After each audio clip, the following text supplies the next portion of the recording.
I have partnered up with Alois to make some champion-specific guides for the Summoner School website. I tried to put a ton of information in every single one of these guides. Currently, I've made 3 champion guides for the Summoner School website. I have made a Garen guide, a Warwick guide, and a Mordekaiser guide. In these guides, you will find stuff like explaining all the runes, the items, matchups, and so on. And on top of every single video that the guide provides, there is also a matchup spreadsheet for every single one of these guides. If you wish to check out one of these guides, the link to the website will be in the video description. Now, with this introduction out of the way, please enjoy this video.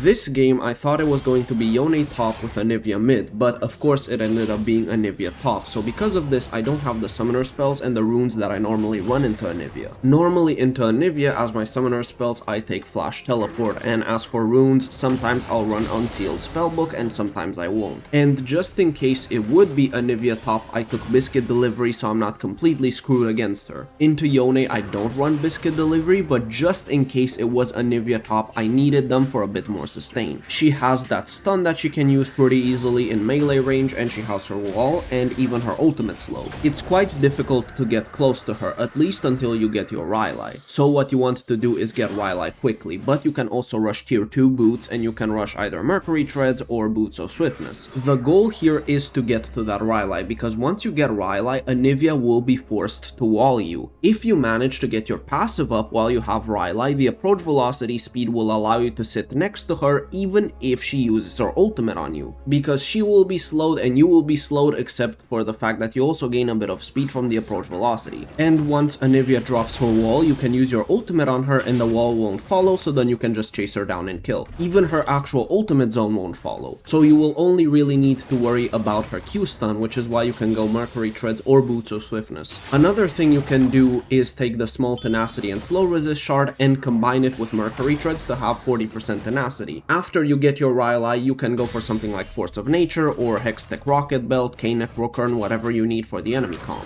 But you need to get to the combo of tier 2 boots plus Rylai. Once you get them, it's much easier, and you want to try to perma-freeze on your side of the lane if possible when you get Rylai.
been destroyed.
I use my ultimate here to make sure that Echo cannot take the dragon. Even if my team doesn't take it, the dragon should reset and then it won't be an issue for us if Echo dies after.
This is a very annoying matchup and one that is pretty hard for Mordekaiser. You constantly have to play around her vitals and her parry, and it's pretty easy for her to always parry your E. You might not always get the parry off on your ultimate, but on your E she's gonna get it most of the time, if not always. She can also use her Q to dodge your Q, which is another thing that makes her really hard to play into. What you're looking for is Bramble Vest and Rhylight. Those are the items that will allow you to fight her the most. Once you get those two, you can fight way more, but until then you just kinda have to sit back and play it very slowly. Fiora's Q dash speed scales with her actual movement speed, so the slower she is, the slower she dashes. Which means that when you get Rhylight and slow her down, her actual dash will take longer to complete, which might allow you to dodge out of the way of a vital. There's also the fact that you get movement speed due to approach velocity, which is really good. You want to fight her as much as you can the moment you get Rhylight and Bramblevist. You need to abuse that spike as much as you can. The later the game goes, the worse the matchup gets, so you need to get a large advantage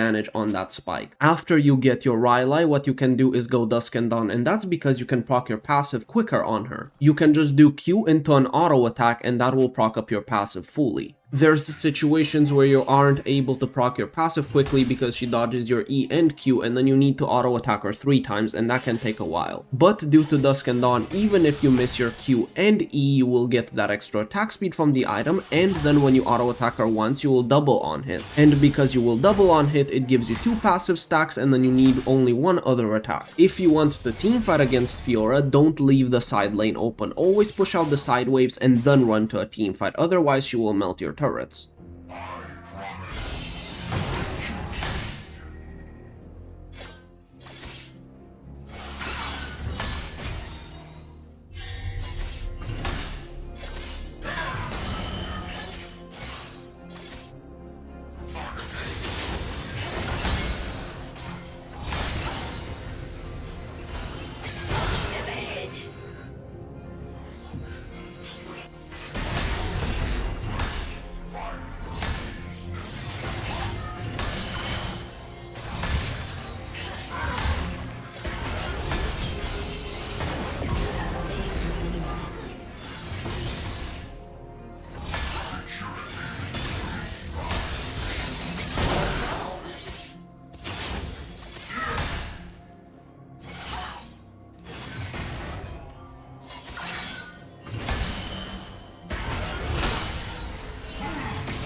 You always have to watch out for his triple brittle combo because that can deal a lot of damage to you and it can easily kill you through your W if you're like 60% health. You also have to remember that his W can stop your ultimate, so because of that you want to let him W first and then you ult. But what you can also try to do is use your ultimate in the middle of his E animation because he cannot actually use his W during the charge. The only issue is that if let's say he's right next to you and he has his Q pillar, he'll immediately charge and you won't really have the time to do it. But if he uses his E to charge away from you, then you can use your ultimate during that dash. You can also use your ultimate to take him into the realm before he headbutts the ram. But Ornn might expect this from you and then he will W your ult and he still might get the ulti redirect off and then you're completely screwed. The later the game goes, the tankier Ornn gets and it's gonna take you a while to kill him unless you have Bloodletter's Curse and Liandry's Torment, and even then it will take you a while to kill him. But if you have Bloodletters plus Liandry, the time you need to actually kill him gets cut down significantly. What I like to do is get my Rylai and then try to perma-freeze on my side of the lane because he won't really be able to walk up. The only issue is that if Ornn rushes a Kaenic Rookern, he will be hyper tanky and you might not kill him in one go. So you might need to do 2 freezes essentially. Because Ornn might look to break the freeze, so what you want to do is chunk him significantly the first time he breaks the freeze, and then by the second time when you hold the second freeze you should be able to kill him with your ulti. But there's also a chance you can straight up kill him even if he's full health if you have your ultimate and he doesn't have Kaenic Rookern. In team fights you can ensure that Ornn does not redirect that ultimate if you ever see him use his W incorrectly. And even if you don't actually kill him in the Death Realm, this ensures that the ram will not be redirected into your team and you're going to hyper chunk him in the realm.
I wanted to chase Ornn more here to actually kill him, but the reason I didn't is because I thought the enemies would get to him and then I would die.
Thank you guys for joining me in this video. I hope you found the information useful, and I will see you in the next video, hopefully very soon.